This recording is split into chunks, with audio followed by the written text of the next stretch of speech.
All right, ladies and gentlemen, this one's going to be kind of quick. But I had an idea last night. I was up kind of late, and I don't know. I get ideas sometimes.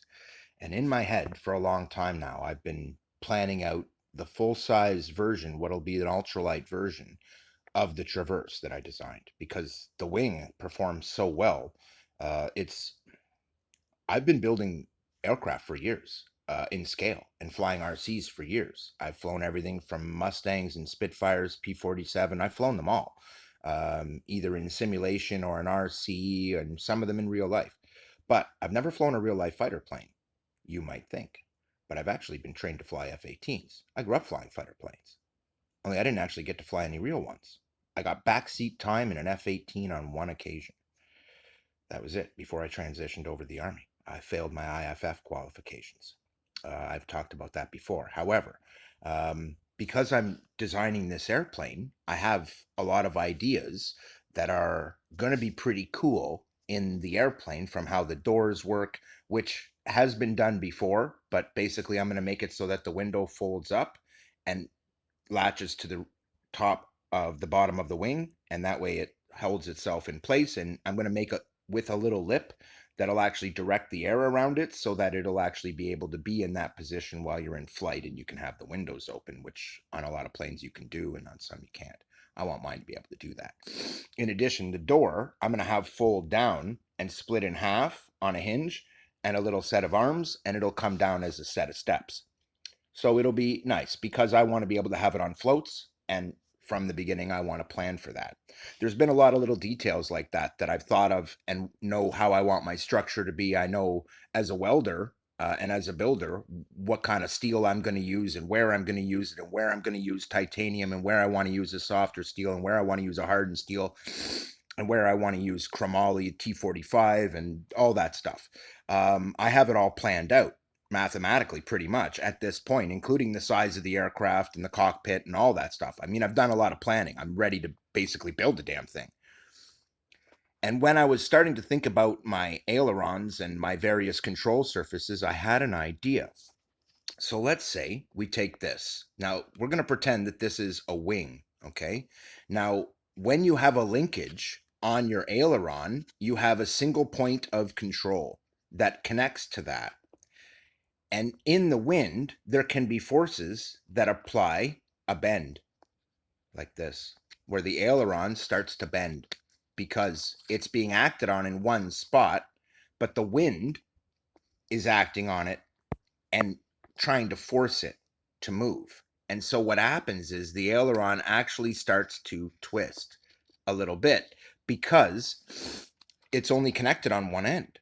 And whenever you look at an aileron, they usually nowadays try and put the aileron connector close to the middle. I don't know if you knew that, but that's why. And lessens the twist of the aileron, but it does still allow the edges to twist. And I had an idea. Now, if you had the control to connect it in the middle, but then on top of that, I take a bungee and I take it from here to here, and I do the same here and here. Observe. It holds its position. Well, traditionally, this is bad because if an aileron connection breaks, see, traditionally we get something called flutter in an aileron. What you want is to have it do what I just did, where it pops back to center. Now, in this case, I can do it just by bending right here. Well, that's not practical. We're not going to do that in the airplane. But it is practical to put a couple bungees here and here. And while it will increase the force it takes slightly to move this, that's actually good because it makes your controls a little less twitchy, which on a sensitive set of controls is a good thing. And the way I have my aircraft designed, the controls are actually very sensitive.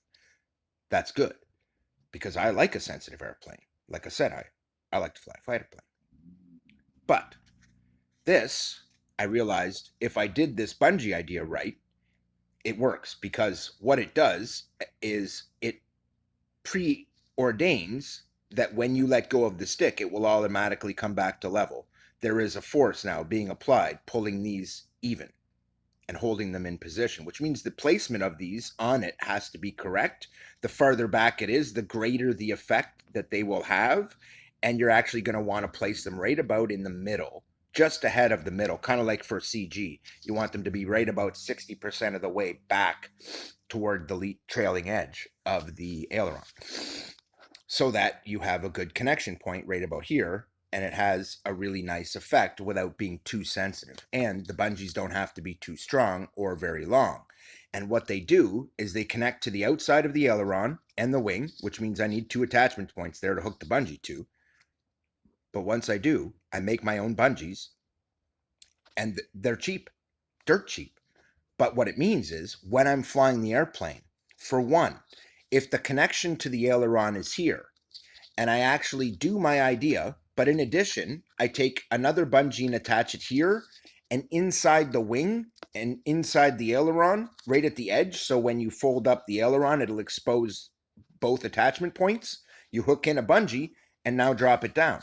With all of the bungees connected, it'll actually make it so that as the aileron comes up, there's actually 4 separate bungees acting on it. 3 of those at any given time are pulling it back down, so that any 1 or 2 could break and it would still function, giving it reliability.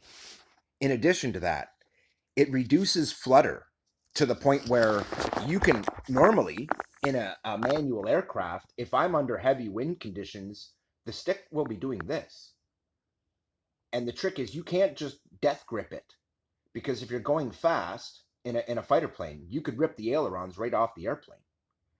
But if you let it do that and kind of widen out your hand a little and just hold the stick and let it do this inside your hand and use your hand like a limiter to limit the travel that it can achieve. And that's what I used to do in a fighter plane. It's in fact a technique I came up with when I was young, and I taught it to the F-18 pilots in my squadron, and they still use it. So we know it works. And what it does is it makes it so that there's some resistance there, but I let the stick free flow in my hand, basically, and just use my hand in a death grip, literally, but not touching the stick, letting the stick just bump against my hand. If anything, it touches my palm right here as I apply pressure, or here along my fingers as I pull back a little bit, depending on whether I'm holding, where exactly I'm holding. But usually it's a slight bit of back pressure, which means you're holding right here with your fingers. But you want to do that gently and loosely, and basically just kind of make this portion of your hand real rigid, so that as it bounces around in your hand, you use your hand as a limiter. Sorry about that. Now, that technique, I realized, is very similar to having the bungees on it, because if the bungees are on it, it has the exact same effect. It has a limiting effect, but you have control. You can push past it. But what it also means is at the beginning, your controls are very sensitive, but as soon as you push in, you get increasing resistance. Now, it's just bungees. They're not going to be that thick. There won't be that strong a resistance. But that's why I start with very sensitive controls to start with, so that as I dial it in, and the other advantage of that is that during flutter conditions, you can literally be hands off. You don't need an autopilot, because it'll always want to bring the ailerons back to level. So you can just climb up, level out, and it'll automatically hold that. If the tail has the same thing and the elevators have the same thing, it'll just continue to hold itself in position. And as a wind condition or you bumping the stick causes any movement, as soon as you let go of the stick, it just does that and goes right back to center. In fact, I've done videos on my first YouTube channel showing how to build this in a helicopter and how to make the swash plate auto leveling by putting a piece of fuel tubing in up against the shaft. And when the swash plate is acted upon, the tubing makes it want to go back to level when you cut the tubing just perfect. And then I filled the tubing with differential fluid, and it acts like a differential and slowed down the head speed on that particular helicopter, because that was what I wanted. And it worked gloriously, smooth as butter, and reliable, and lasted forever. I only ever had to do it once for the life of the aircraft. Now that's the kind of technology that I want in my airplane. Simple, reliable, predictable, and functional. I have an automatic autopilot.